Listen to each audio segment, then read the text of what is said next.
Guys দেখুন, এই ছেলেটার মুখ ছিল না, তার অনেকগুলো মাস্ক ছিল। সে সকালবেলা ঘুম থেকে উঠে রশিদ ধরে মাস্ক পরতে যাচ্ছিল। সে ওইখান থেকে একটি মাস্ক বাছাই করে পরে নেয়। সেই মাস্কটি পরে তাকে দেখেও অনেক সুন্দর লাগতেছিল।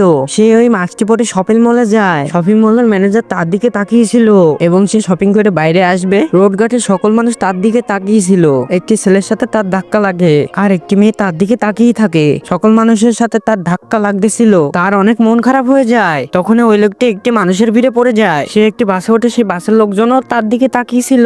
কিন্তু তারপরে কি হলো সেটা দেখার আগে তুমি যদি তোমার মা বাবাকে ভালোবেসে থাকো তাহলে ভিডিওতে লাইক দিবে আর চ্যানেলটি সাবস্ক্রাইব করে দিবে। আর যদি না করো তাহলে আমি বুঝবো তুমি তোমার মা বাবাকে ভালোই বাসো না। কি ছিল, একটি মেয়ে তার দিকে তাকিয়ে হাসতেছিল। ঠিক তখনই তার মন খারাপ ঠিক হয়ে যায় এবং তার মুখে হাসি চলে আসে। সে পরীক্ষার হলে পরীক্ষা দিতে গেছিল, কিন্তু তার কিছু কমান আসছিল না।